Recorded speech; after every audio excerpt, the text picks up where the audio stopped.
Perkenalkan, nama saya Renia Jessica Patricia dengan NIM 230552.0020.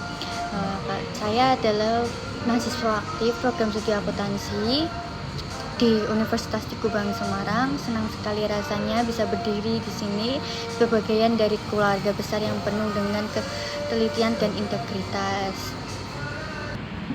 Berbicara tentang jurusan akuntansi, banyak yang mengira kami hanya berkutat dengan angka dan kalkulator, namun lebih dari itu. Akuntansi adalah bahasa bisnis.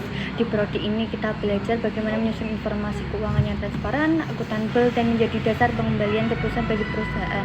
Nah, di sini kami ditempa untuk memiliki pemikiran kritis, analisis yang tajam, serta etika profesi yang tinggi. Menjadi mahasiswa akuntansi bukan hanya soal menyeimbangkan neraca balance, tetapi tentang bagaimana kita membangun kepercayaan dalam dunia profesional. Selain di dalam kelas, dinamika kehidupan mahasiswa juga dilengkapi oleh himpunan mahasiswa akuntansi atau disebut dengan HMPS Akuntansi, di mana HMPS Akuntansi ini bukan sekedar organisasi bagi kami, ini adalah rumah untuk berkolaborasi wadah untuk mengembangkan soft skill mulai dari kepemimpinan hingga kerja tim. Di Hima Akuntansi kami mengadakan berbagai program mulai dari seminar nasional, pelatihan software akuntansi, sehingga kegiatan sosial yang berdampak langsung bagi masyarakat. Bergabung di sini berarti belajar bagaimana mengelola organisasi sepresisi kita mengelola laporan keuangan. Lanjut ke materi, saya akan menunjukkan sedikit tentang bagaimana kegiatan saya di organisasi HMPS Akuntansi.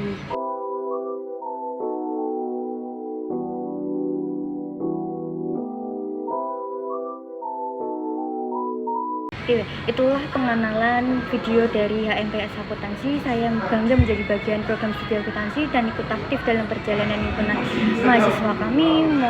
Mari terus berproses, tetap teliti, dan jalin akuntansi masa depan yang berintegritas.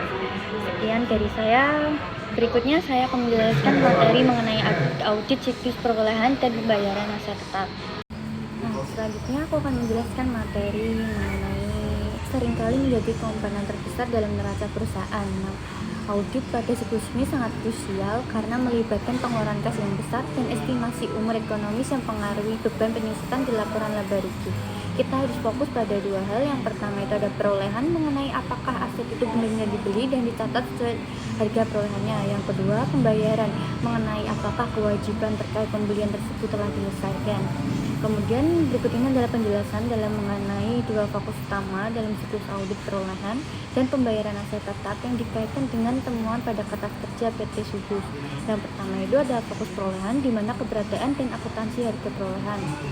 Fokus ini bertujuan memastikan bahwa aset yang tercatat di neraca memang benar-benar dibeli, ada fisiknya, dan nilainya dicatat secara tepat. Kemudian berikut ada pemeriksaan bukti transaksi, di mana auditor memeriksa apakah nominal yang tercatat besar sesuai dengan faktor pembelian dari pemasok. Di PT Sugus, auditor menemukan adanya pengeluaran sebesar 30 juta pada akun bangunan yang perlu dikoreksi karena kemungkinan sebelumnya dicatat sebagai beban operasional, padahal seharusnya masuk ke harga perolehan aset. Kemudian ada keabsahan kepemilikan, di mana auditor memastikan aset tersebut milik perusahaan dengan memeriksa dokumen legal seperti BPKB untuk kendaraan atau sertifikat hak guna bangunan untuk tanah. Pada akun kendaraan bermotor terdapat beberapa penambahan saldo sebesar 59.371.000 yang seharusnya didukung oleh bukti kepemilikan atau kontrak yang sah. Kemudian ada akurasi penilaian awal, di mana semua biaya untuk pembawaan aset ke kondisi siap pakai seperti ongkos angkut, biaya pasang, dan pajak yang dapat dikreditkan harus masuk ke harga perolehan. Catatan pada kertas kerja menyebutkan adanya PPN 10% sebesar 30 juta terkait perolehan bangunan yang perlu dipastikan ketetapan pencatatannya. Pembedaan CapEx dan operasional auditor harus kritis terhadap pengeluaran besar di laporan laba rugi. Jika ada renovasi yang meningkatkan masa manfaat bangunan, biaya tersebut harus dikapitalisasi masuk ke aset, bukan dibiayakan langsung. Koreksi pada schedule utama atau indeks J, di mana menunjukkan auditor telah melakukan fungsi pengawasan ini. Kemudian kita masuk ke fokus pembayaran, di mana fokus pembayaran tersebut membahas tentang penyelesaian kewajiban terkait aset. Fokus ini memastikan bahwa jika aset dibeli secara kredit atau melalui sewa pembiayaan, kewajibannya tercatat dengan benar dan cicilannya dibayar sesuai kesepakatan. Kemudian kita masuk ke pencatatan utang sewa pembiayaan, di mana banyak perusahaan membeli aset melalui skema leasing. Pada PT Subus muncul akun aset tetap sewa pembiayaan senilai Rp132.019.000. Auditor fokus memeriksa apakah nilai utang pokok dan bunga yang timbul dari kontrak ini sudah dilaporkan secara jujur. Kemudian verifikasi saldo utang pada pihak ketiga, di mana auditor menelusuri kewajiban kepada penyedia jasa leasing berdasarkan indeks pada kertas kerja N1 yang terdapat utang kepada PT Maju sebesar 69 juta. Auditor memastikan bahwa pembayaran angsuran selama tahun berjalan telah mengurangi saldo utang secara akurat. Kemudian ada kesesuaian jadwal pembayaran, di mana auditor melakukan pencakapan terhadap schedule pembayaran di kontrak leasing. Tujuannya adalah memastikan tidak ada keterlambatan pembayaran yang menimbulkan denda, serta memisahkan antara utang yang harus dilunasi dalam setahun atau jangka pendek dan utang yang lebih dari setahun atau jangka panjang. Kemudian ada konfirmasi eksternal, di mana untuk memastikan kewajiban telah diselesaikan atau masih tersisa, auditor mengirimkan surat konfirmasi kepada kreditur seperti PT Maju dan PT Captaining guna mencocokkan angka di catatan perusahaan dengan angka dicatat pemberi kredit. Kemudian saya akan membahas definisi aset tetap, di mana aset tetap adalah aset terwujud yang dimiliki untuk digunakan dalam produksi atau penyediaan barang atau jasa untuk direntalkan kepada pihak lain atau untuk tujuan administrasi dan diharapkan untuk digunakan selama lebih dari satu periode. Berdasarkan kertas kerja dari PT Subus, klasifikasi aset tetap itu meliputi tanah, bangunan dan prasarana, mesin dan perawatan, kendaraan bermotor, serta peralatan kantor, dan aset tetap sewa pembiayaan. Dan kita masuk ke karakteristik aset tetap. Untuk dikategorikan sebagai aset tetap, sebuah pengeluaran harus memenuhi 3 kriteria utama. Yang pertama itu digunakan dalam operasional, di mana aset tersebut harus benar-benar digunakan untuk mendukung kegiatan bisnis sehari-hari, bukan untuk investasi diam. Kemudian bukan untuk dijual kembali, yang dimana berbeda dengan persediaan inventory, aset tetap tidak dimasukkan untuk dijual dalam siklus operasi normal perusahaan. Kemudian ada masa manfaat lebih dari 1 tahun, di mana aset harus memberikan manfaat ekonomi di masa depan bagi perusahaan untuk jangka waktu yang lebih lama, lebih dari 12 bulan. Hal ini mengharuskan adanya alokasi biaya melalui akumulasi penyusutan yang ada pada PT Subus tercatat mencapai sekitar total 823.639.000 per audit. Kemudian masuk yang ketiga itu ada risiko audit atau klasifikasi pengeluaran, di mana salah satu risiko terbesar dalam audit aset tetap adalah kesalahan klasifikasi antara pengeluaran modal dan pengeluaran pendapatan. Kemudian kita akan masuk ke pengeluaran pendapatan atau revenue expenditure. Ini adalah beban pemeliharaan rutin yang hanya mempertahankan manfaat aset tanpa menambahkan masa manfaat atau kapasitas. Pengeluaran ini harus langsung dicatat di laporan laba rugi sebagai biaya. Contohnya, ganti oli kendaraan atau pencatatan ulang dinding kantor yang pudar. Kemudian ada pengeluaran modal atau capital expenditure. Ini adalah biaya yang dikeluarkan untuk menambah masa manfaat, meningkatkan kapasitas atau efisiensi aset. Biaya ini harus dikapitalisasi atau ditambahkan ke nilai aset di neraca. Kemudian ini ada contohnya itu dari PT Subus, itu dia analisis kasus yang ada di PT Subus. Pada indeks laporan kertas kerja C, auditor itu memberikan koreksi debit senilai 30 juta pada akun bangunan. Hal ini menandakan adanya pengeluaran yang awalnya mungkin dicatat klien sebagai beban pemeliharaan atau laba rugi, namun menurut auditor itu harus dikapitalisasi menjadi aset neraca karena menambah nilai bangunan. Kemudian ada dampak. Selanjutnya ada dampak risiko terhadap laporan keuangan, di mana jika perusahaan salah mengklasifikasi pengeluaran, maka ada Konsekuensi yang pertama itu overstep atau underlaba, dimana jika biaya pemeliharaan dikapitalisasi, maka beban terlihat kecil dan laba terlihat lebih besar dari yang seharusnya. Kemudian ada kesalahan penyusutan, dimana jika nilai aset tidak akurat, maka perhitungan beban penyusutan di masa depan juga akan salah. Auditor PT Subus juga akan melakukan perhitungan ulang atau memastikan akumulasi penyusutan per audit telah sesuai dengan nilai perolehan yang baru. Kemudian di dalam audit aset tetap PT Subus itu memverifikasi hak kepemilikan, yang dimana itu adalah prosedur krusial untuk memastikan bahwa aset yang tercatat di neraca secara hukum memang milik perusahaan. Berdasarkan data pada kertas kerja di PT Subus tersebut, ini ada beberapa prosedur audit spesifik yang harus dilakukan. Yang pertama itu ada pemeriksaan dokumen kepemilikan, di mana auditor harus memeriksa bukti legal asli untuk setiap kategori aset yang tercantum di kertas kerja J. Contohnya itu ada di tanah, di mana memeriksa sertifikat hak guna bangunan atau sertifikat hak milik. Auditor harus memastikan mana yang tertera adalah PT Subus. Mengingat saldo tanah mencapai 2 miliar, auditor perlu memastikan tidak ada sertifikasi yang sedang dijamin ke bank tanpa pengungkapan. Kemudian ada bangunan, di mana memeriksa izin mendirikan bangunan dan bukti pembayaran PBB atau pajak bumi bangunan terkait koreksi 30 juta. Auditor juga harus melihat apakah itu termasuk biaya pengurusan legalitas yang dikapitalisasi.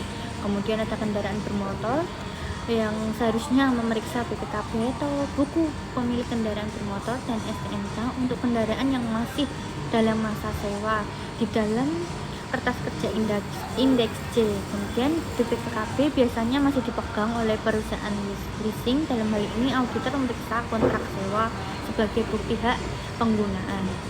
Kemudian ada verifikasi aset sewa pembiayaan, di mana pada kertas kerja PT Subus tersebut muncul akun aset tetap sewa pembiayaan sebesar 130.019.000 rupiah.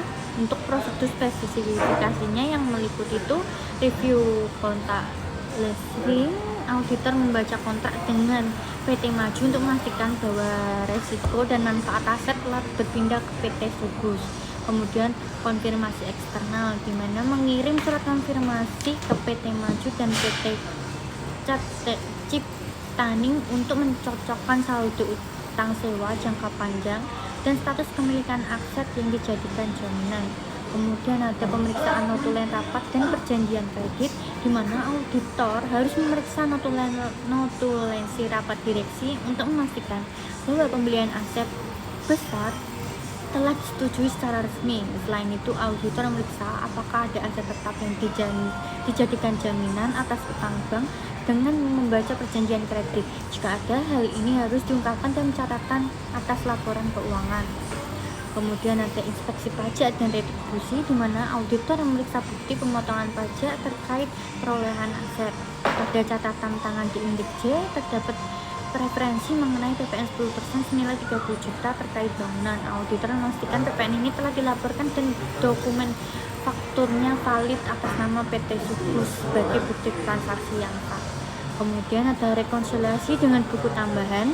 Auditor mencocokkan daftar aset tetap di indeks laporan kertas kerja J dengan buku besar pembantu aset tetap. Setiap aset harus memiliki nomor identifikasi unik, di mana auditor melakukan uji petik dari daftar tersebut lalu mengecek bukti kepemilikannya untuk memastikan kelengkapan data. Berdasarkan yang saya sampaikan di atas, dapat disimpulkan bahwa prosedur hak kepemilikan memastikan bahwa PT Subus itu tidak hanya menguasai aset secara fisik tetapi juga secara hukum. Temuan auditor pada indeks kertas kerja N1 mengenai utang sewa pada PT Majaya membuktikan bahwa auditor telah memverifikasi dokumen kontrak untuk memastikan aset sewa tersebut dicatat dengan nilai yang benar di neraca. Berikutnya saya akan menjelaskan mengenai tujuan audit dan prosedur, di mana tujuan utama kita adalah memastikan asersi manajemen terpenuhi, keberadaannya, kelengkapan hak kepemilikan, serta penilaian dan alokasi. Kemudian pertama kita akan bahas langkah pemeriksaan, di mana itu terdapat 3 poin. Yang pertama itu ada vouching. Vouching itu memeriksa faktor pembelian dan bukti pendukung perolehan aset baru. Yang kedua, physical inspection, melakukan cek fisik ke lapangan. Kemudian yang ketiga, review penyusutan, yaitu menghitung ulang beban penyusutan berdasarkan kebijakan akuntansi perusahaan. Selanjutnya mengenai analisis schedule utama aset tetap di kertas kerja indeks C, di mana schedule utama ini itu berfungsi sebagai ringkasan seluruh pergerakan aset tetap perusahaan selama tahun 2018. Yang pertama itu ada tanah, di mana nilainya tetap di angka 2 miliar yang auditor tidak menemukan adanya pembelian atau penjualan tanah baru sehingga saldo per audit sama dengan laporan fine. Kemudian ada bangunan dan prasarana, terjadi kenaikan nilai aset sebesar 30 juta. Di kolom paradebit, temuan ini menunjuk pada adanya biaya pembangunan atau renovasi yang awalnya salah catat sebagai beban operasional atau biaya perbaikan, namun karena menambah nilai aset, auditor mengusulkan agar dikapitalisasi ke nilai. Kemudian kendaraan bermotor, akun ini paling dinamis dengan saldo awal fine sebesar 950.908.000. Yang kemudian ada 2 penyesuaian besar, yaitu yang pertama ada debit senilai 59.371.000 yang itu ditempatkan di penambahan nilai kendaraan baru. Kemudian kredit sebesar 240 juta ribu yang dimana ditempatkan di pengurangan aset yang kemungkinan besar terjadi karena penjualan unit lama atau penghapusan aset yang sudah tidak digunakan. Kemudian ada akumulasi penyusutan dan nilai buku, di mana bagian ini menunjukkan beberapa besar nilai aset yang sudah dikonsumsi menjadi biaya selama 1 tahun berjalan. Yang pertama itu ada beberapa poin, ada 3 poin. Yang pertama itu kenaikan saldo, di mana auditor itu menghitung ulang total akumulasi penyusutan hingga mencapai 823.639.000 per audit. Kemudian poin yang kedua ada uji perhitungan, di mana penambahan akumulasi ini sangat dipengaruhi oleh aset baru yang dibeli di tengah tahun. Auditor harus memastikan bahwa penyusutan kendaraan sewa pembiayaan dihitung secara profesional sesuai jumlah bulan penggunaannya di tahun 2018. Kemudian yang poin ketiga itu ada dampak keuangan, di mana jika akumulasi penyusutan per audit lebih besar dari catatan fine, maka laba perusahaan akan berkurang karena beban penyusutan di laporan laba rugi meningkat. Kemudian ada catatan pemeriksaan di laporan keuangan di indeks C, N1 dan M3, di mana auditor itu memberikan catatan khusus mengenai transaksi sewa guna usaha yang cukup rumit di PT Subus. Kemudian ada beberapa poin, itu poin pertama itu sewa pembiayaan, di mana muncul saldo baru senilai 132.900.000 secara akuntansi. Meskipun STNK mungkin belum atas nama perusahaan, PT Subus sudah harus mencatat kendaraan tersebut sebagai aset miliknya karena resiko dan manfaatnya sudah berpindah ke mereka. Kemudian utang sewa jangka panjang di kertas kerja N1, di situ tuh auditor harus mencatat utang kepada PT Maju sebesar 69 juta dalam proses audit, yang dimana ditemukan bahwa perusahaan melakukan kesalahan dan memisahkan mana pembayaran yang untuk pokok utang dan mana yang untuk bunga. Akibatnya saldo utang itu harus dikoreksi agar sesuai dengan jadwal angsuran di kontrak resmi. Kemudian ada koreksi PPN, di mana itu tercatat PPN sebesar 30 juta terkait perolehan bangunan. Auditor perlu memastikan apakah pajak ini sudah dikreditkan dengan benar atau harus masuk bagian dari harga perolehan aset tetap tersebut. Kemudian berikut ini ada kesimpulan audit, di mana pada pemeriksaan pada PT Subus ini itu menunjukkan adanya beberapa titik lemah dan pencatatan internal, khususnya dalam membedakan biaya operasional dan investasi aset. Kesalahan pencatatan pada utang leasing pada PT Maju juga menunjukkan perlunya ketelitian dalam memantau jadwal angsuran pinjaman. setelah materi ini saya akan melanjutkan mengenai penjelasan mengenai praktek kertas kerjanya. Baik, di sini kita akan membahas kertas kerja C dulu, yang dimana nantinya kita akan mengoreksi beberapa aset. Nah, untuk itu yang pertama itu ada bangunan dan prasarana, yang dimana itu pada PT Suku sudah membangun gedung dengan menghabiskan 1.500.000.000 yang sampai dengan akhir tahun 2018 perusahaan itu belum melakukan pembayaran PPN atas bangunan yang dibangun. Jadi untuk aset yang dibuat sendiri di sini contohnya adalah gedungnya. Perhitungan PPN-nya tentu berbeda dengan aset yang diperoleh dengan cara melakukan pembelian. Jadi untuk menentukan DPP-nya itu kita mengenakan PPN 20% dari jumlah biaya yang dikeluarkan. Jadi di sini itu 20% dari 1.500.000.000 dan PPN-nya tetap sebesar 10%.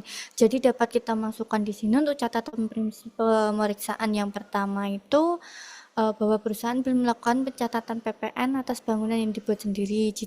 Jadi kita usulkan untuk membuat jurnal penyesuaian yang dimana yaitu dengan mencatat PPN sebesar 10% dari 20% dikalikan dengan 1.500.000.000.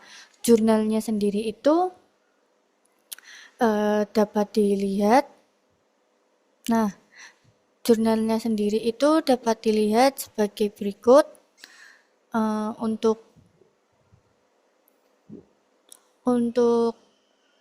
jurnalnya yang pertama itu ya dengan cara mendebit bangunan dan prasarana senilai 30 juta. Kemudian untuk kreditnya itu sebesar untuk kreditnya itu utang PPN sebesar 30 juta.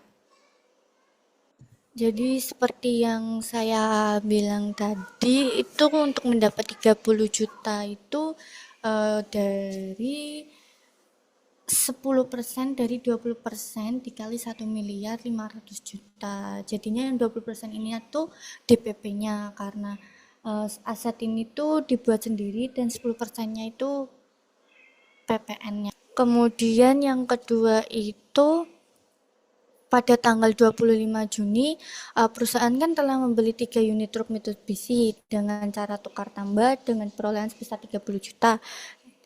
Dan untuk harga perolehan truk Nissan yang diperoleh tanggal 6 Juni 2017 itu 80 juta dan akumulasi penyusutannya itu sebesar 16 juta.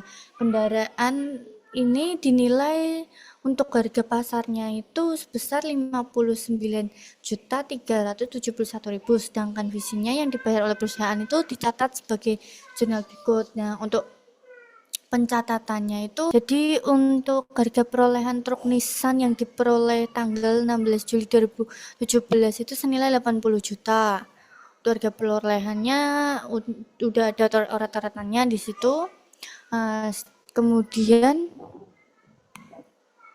untuk akumulasi penyusutannya itu sebesar 16 juta. Kemudian untuk harga pasarnya itu sebesar 59.371 juta. Sedangkan untuk visinya yang dibayar itu senilai 59.371.000. Ini untuk pencatatannya itu mendebit kendaraan bermotor dan mengkredit bank Lupo. Jadi transaksi ini berhubungan dengan tukar tambah. Artinya di sini ada aset yang diperoleh dan ada aset yang dilepas. Jadi kita harus mengetahui berapa laba atau rugi atas pertukaran aset ini.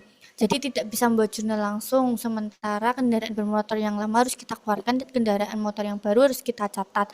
Jadi dapat dibuat perhitungannya itu di sini. Yang untuk pertukaran aset yang pertama itu kita menghitung terlebih dahulu harga perolehan truk Nissan-nya. Jadi untuk truk Nissan yang lama itu yang ditukar, kemudian untuk harga perolehan yang sekarang itu yang kita hitung akumulasi penyusutannya. Di situ kan udah tertera bahwa di situ akumulasinya disebutkan 16 juta dan untuk akumulasinya berarti diperoleh nilai buku dan truk Nissan itu sebesar 64 juta. Yaitu 80 juta dikurangi dengan 16 juta. Hasilnya kan kemudian itu untuk hasilnya di sini untuk nisan ini yang dihargai sebesar 59.371.000 yang berarti ada selisih antara nilai buku dan nilai pasar. Nah, antara buku nilai pasar ini yang besar itu yang dinilai itu nilai bukunya, karena kalau nilai buku besar itu berarti selisihnya itu disebut dengan rugi pertukaran aset. Nah, untuk ruginya itu sebesar 4.629.000. Ini rugi pertukaran aset tetap yang diperoleh dari nilai buku dikurangi dengan nilai pasar. Kemudian itu di situ akan untuk kendaraan yang harga belinya 300 juta yang baru di sini hanya dicatat sebesar 240.629.000 yang artinya itu terjadi kurang catat. Nah, untuk terjadi kurang catatnya ini tuh diperhitungkan di sini untuk aset yang baru itu sebesar 300 juta, untuk yang baru dicatatnya itu senilai 240.629, maka ada kurang catatnya senilai 59.371.000.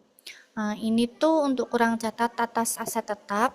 Jadi dari perhitungan ini dapat kita buat jurnal koreksi atas kesalahan pencatatan yang telah dilakukan akunting pada PT Sugus ini. Jadi dapat kita masukkan di sini untuk pertemuan yang kedua itu terjadi kurang catat perolehan aset tetap serta belum mencatat akumulasi penyusutan dan rugi pertukaran aset tetap. Jadi yang perlu kita lakukan koreksinya itu dengan cara mendebit kendaraan bermotor, kemudian debit akumulasi penyusutan kendaraan bermotor, kemudian mendebit rugi pertukaran aset tetap, dan mengkredit kendaraan bermotor. Untuk yang di debit ini kita akan masukkan nilai sebesar kurangnya, yaitu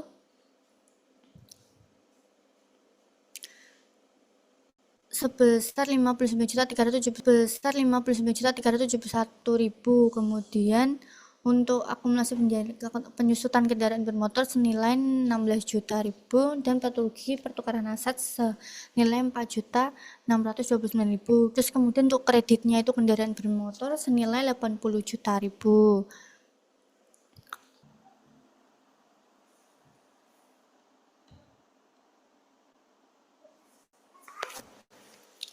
Kemudian di tanggal 5 Maret 2018 itu perusahaan kan melakukan pembelian 1 unit Auto Mitsubishi dengan cara sewa pembiayaan kepada PT Maju dengan rincian sebagai berikut. Jadi ini sewa kendaraan, sewa pembiayaan artinya kan leasing ini untuk harga perolehan, uang muka, pokok pinjaman bunga, dan ini untuk jumlah pinjamannya. Kemudian ini masa pembiayaan angsuran juga, ini untuk angsuran pokoknya senilai 4 juta dan bunganya itu sebesar 1.165.675 rupiah. Nah, untuk pembiayaan siswa setiap akhir bulan terhitung bulan Mei 2018 dan pada akhir masa sewa. Jadi untuk pembiayaan mempunyai hak opsi oleh perusahaan itu dicatat kendaraan bermotor senilai 160 juta ribu. Kemudian untuk Bank Lopo itu sebesar 36 juta 19.000 rupiah, yang berarti ini tuh DP-nya, DP senilai 36 juta 19.000 rupiah. Kemudian untuk utang sewa pembiayaan, terus kemudian jangka panjangnya itu sebesar 123 juta 981.000 dan untuk jumlah pinjamannya itu jadinya sebesar 160 juta. Jadi 160 juta itu diperoleh dari jumlah pinjaman ditambah dengan uang muka. Jadi berdasarkan PSAK yang diakui sebagai harga perolehan kendaraan adalah uang muka ditambah dengan pokok pinjaman. Jadi untuk bunga ini sebenarnya tidak menambah nilai, jadi tidak perlu dijumlahkan. Jadi harga perolehan aset ini berarti kesalahan yang terjadi yang dilakukan oleh PT Sugus. Kemudian Untuk data pencatatan akuntansinya itu untuk aset tetap yang diperoleh dengan cara leasing itu harus dicatat terpisah dengan aset yang dimiliki perusahaan.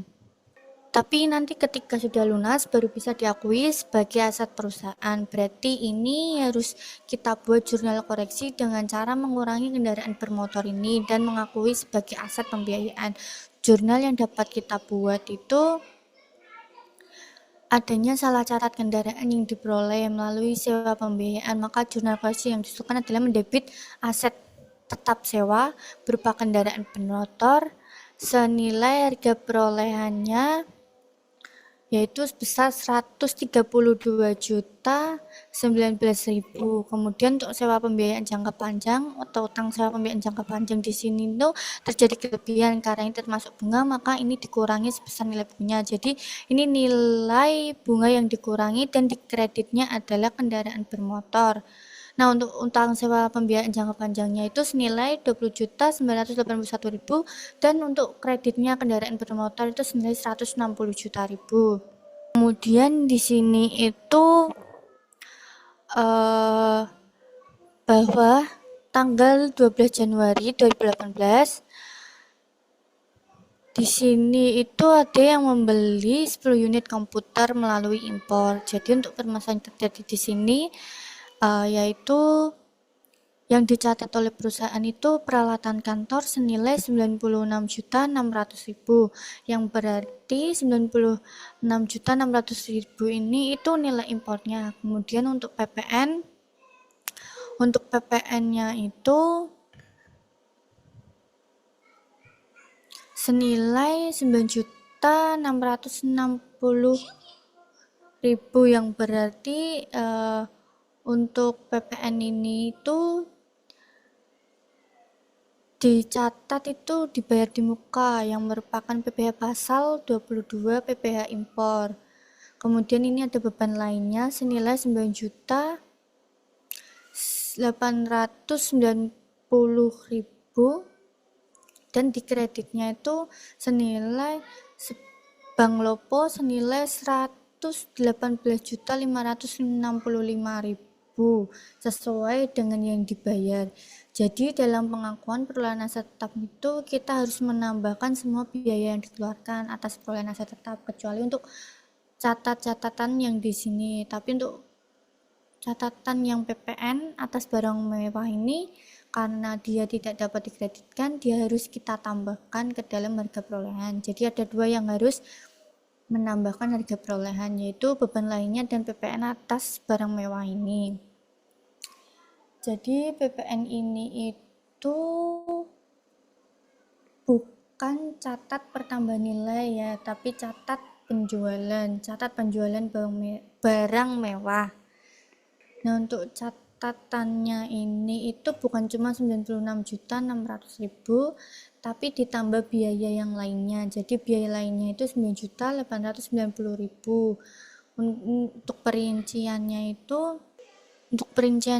kita membuat jurnal dengan mendebit peralatan kantor senilai 9.890.000 dan beban lainnya senilai 9.890.000. Kemudian itu pada tanggal 23 Desember dijual 1 unit komputer Barnes dengan harga senilai 3.500.000 yang diperoleh pada tanggal 11 Mei 2016 dengan harga 3 juta yang dibukukan sebagai berikut. Untuk debitnya itu ada Bank Lopo senilai 3.500.000, untuk kreditnya peralatan kantor 1 juta, dan untuk kredit lagi atas laba penjualan aset tetap 2.500.000. Dari pencatatan itu kita harus memperhitungkan apakah pencatatan ini benar atau tidak, yaitu dengan cara yang pertama itu kita masukkan buat perhitungannya, kita masukkan di sini tuh untuk harga jualnya 3.500.000.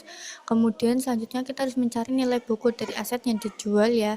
Caranya dengan kita hitung harga perolehan, kemudian kita kurangi dengan akumulasi penyusutan. Jadi akumulasi penyusutan ini kan aset yang diperoleh di 2016, bulan Mei 2016. Berarti di 2016 itu dia ada aset yang sudah susut sebanyak 8 bulan dari Mei sampai dengan Desember itu sudah ada.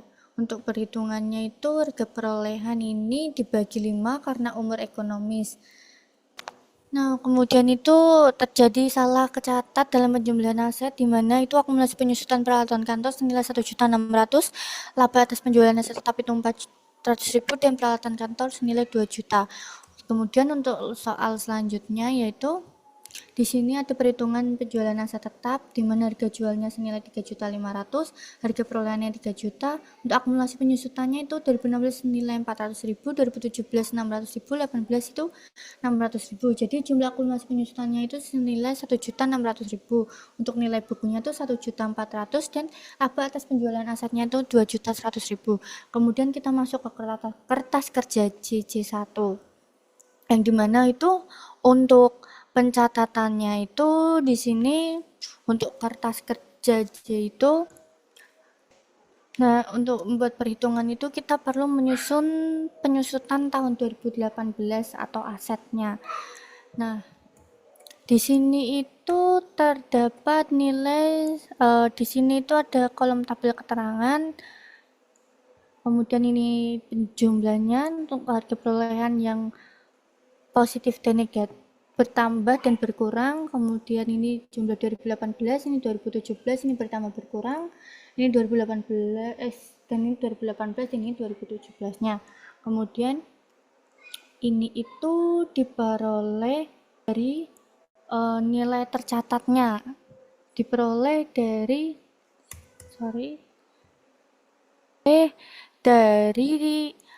buku besar atau neracanya, di mana itu untuk bangunan dan prasarana itu dia bertambah senilai 1.630.000.000 dan untuk harga mesin peralatan itu sebesar 400.000 dan untuk kendaraan bermotor itu 460 juta. Kemudian untuk peralatan kantor itu senilai 116.380.000 dan untuk akumulasi penyusutannya itu sebesar 132.19.100.000 dan untuk berkurangnya itu senilai 240 juta ribu dan 3 juta. Kemudian untuk mendapatkan penjumlahan itu ini itu dia dengan cara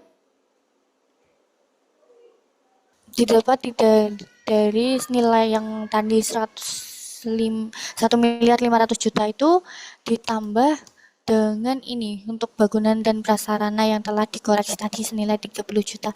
Jadi untuk totalnya itu senilai 1.630.000.000.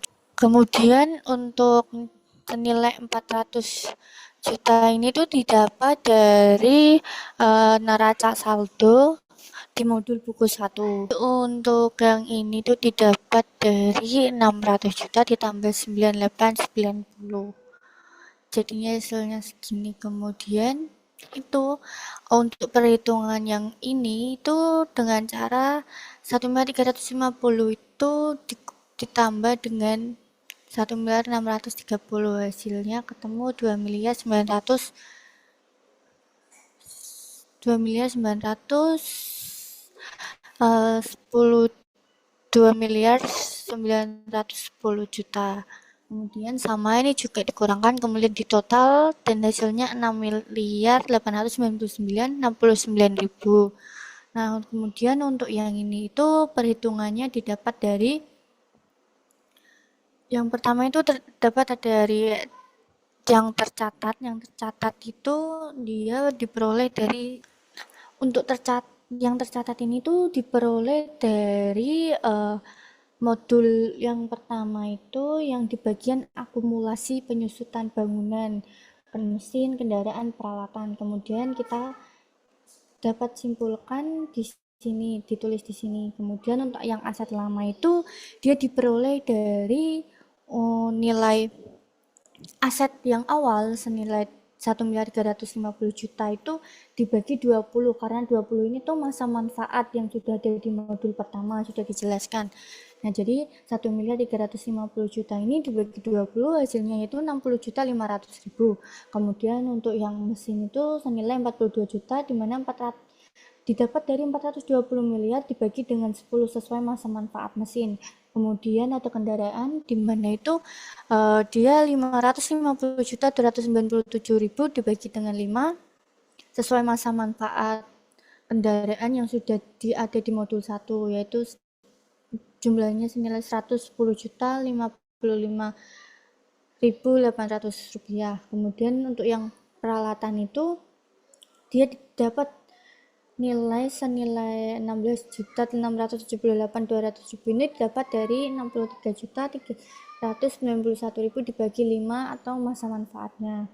Kemudian untuk yang aset baru ini itu dia diperoleh dari perhitungan aset baru ini tuh dia dapat jumlah segini tuh karena kan untuk perhitungannya yaitu dengan cara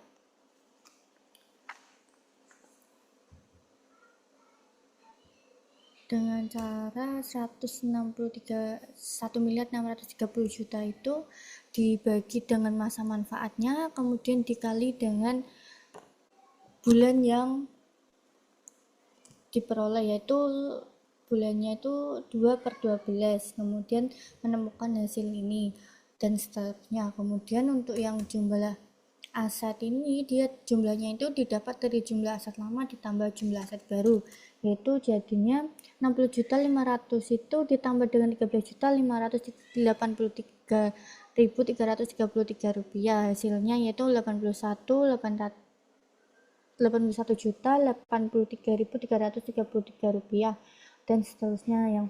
Dan untuk totalnya sendiri itu senilai 368.771.000. Dan kemudian itu untuk selisih tercatatnya itu selisihnya ini tuh didapat dari nilai tercatat dikurangi dengan jumlah, jadi 147.500 dikurangi 81.083.303 rupiah. Kemudian itu yang pertama gitu kita memasukkan bangunan prasarana display debit senilai 30 juta. Kemudian yang kedua itu kita memasukkan kendaraan bermotor senilai 59.371 juta itu ke sebelah debit.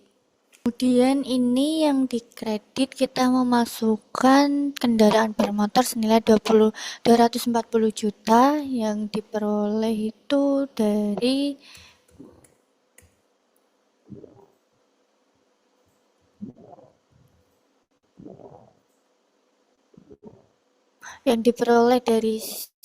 sini sebentar.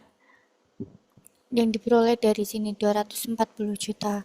Kemudian selanjutnya kita memasukkan, kemudian untuk peralatan kantor senilai 9.890.000 itu didapat dari perhitungan ini yang terjadi peralatan kantor ini yang terjadi kesalahan saat pengakuan dari perolehan aset tetap impor. Kemudian selanjutnya itu kita memasukkan yang peralatan kantor kredit 2 juta itu didapat dari ini peralatan kantor yang terjadi kesalahan catat dalam penjualan aset tetap. Aset tetap sewa pembiayaan ini tuh diperoleh dari sebelah sini, aset tetap sewa kendaraan bermotor yang sudah kita hitung dalam salah catat kendaraan ini diperoleh melalui sewa pembiayaan. Jumlah perolehan aset yang diaudit itu sejumlah 6.899.899.69 rupiah. Untuk 176.800 ini didapat dari yang 16 juta ditambah dengan jumlah koreksinya yang saya lupa mencatat itu sejumlah 160.181.600. Terus kemudian untuk yang ini didapat dari jurnal koreksi yang belum saya catat senilai 20 juta. Kemudian dan seterusnya nanti tinggal dijumlahkan dan total semua seluruhnya itu senilai 5.873.129.200. Nah, kemudian itu ini ada peralatan kantor senilai 17.089.200. Kemudian kreditnya 22 juta 3.167 rupiah. Kemudian ada bangunan dan prasarana itu senilai 96.416.667 rupiah. Kemudian ada mesin dan peralatan senilai 20 juta. Kemudian kendaraan bermotor senilai 235.552.600 rupiah. Kemudian kendaraan bermotor senilai 240 juta. Kemudian peralatan kantor itu 26.979.200 rupiah dan untuk kreditnya itu sebesar 2 juta rupiah. Kemudian untuk aset sewa pembiayaan itu senilai 132 juta 19.000 rupiah dan kreditnya 22 juta 3.167.000 rupiah dan jumlah total dari perauditnya itu senilai 5.873.129.200 rupiah.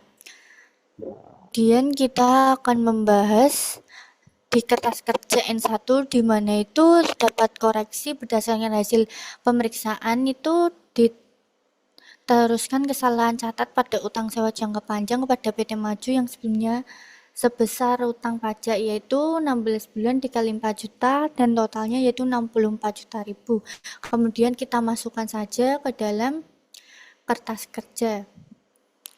Di mana itu pada PT Ciptaning itu dia tidak dapat koreksi dan untuk PT Maju itu dia terdapat koreksi senilai 18.654.000 rupiah.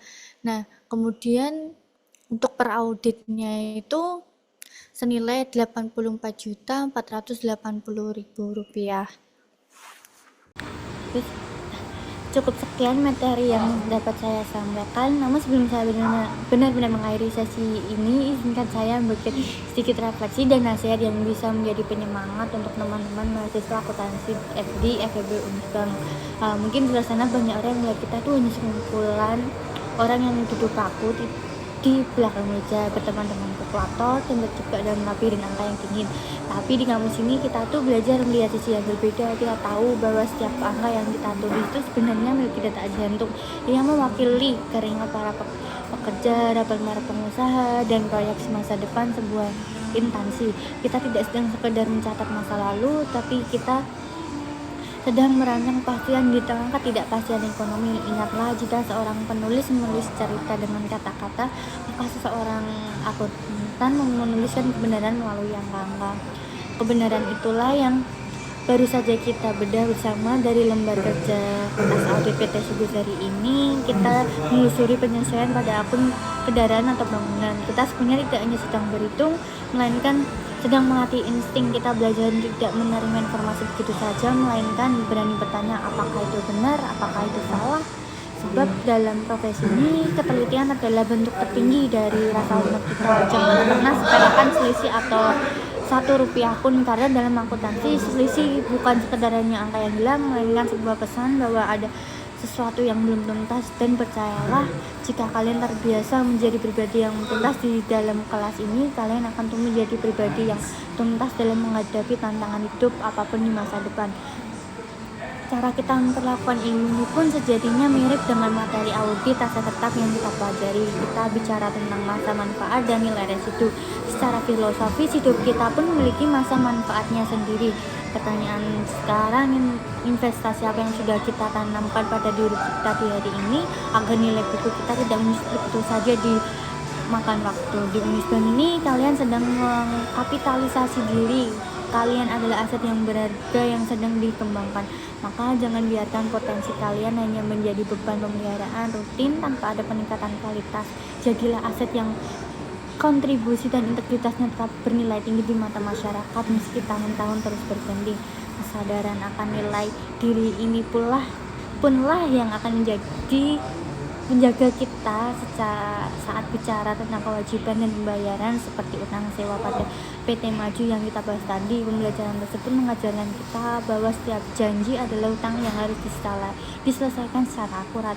Dunia bisnis mungkin bisa membeli kecerdasan kalian, tapi jangan pernah biarkan mereka membeli kejujuran kalian. Di tengah godaan untuk mempercantik laporan atau mengumpulkan fakta, ingatlah bahwa reputasi adalah satu-satunya aset yang jika sekali saja dihapus atau di write off, ia tidak akan pernah bisa dipulihkan kembali. Jagalah nama baik alma mater FEB Unisbank dengan menjadi akuntan yang selalu bicara. Akhirnya rekan-rekan mahasiswa teruslah melangkah. Akuntansi mungkin sulit dan audit mungkin sangat melelahkan, tapi tidak ada hasil yang mengkhianati proses yang jujur. Jadilah seperti Akuntana di neraca PT Subus, tetap membumi kokoh dan nilainya selalu meningkat karena kualitas yang melekat padanya.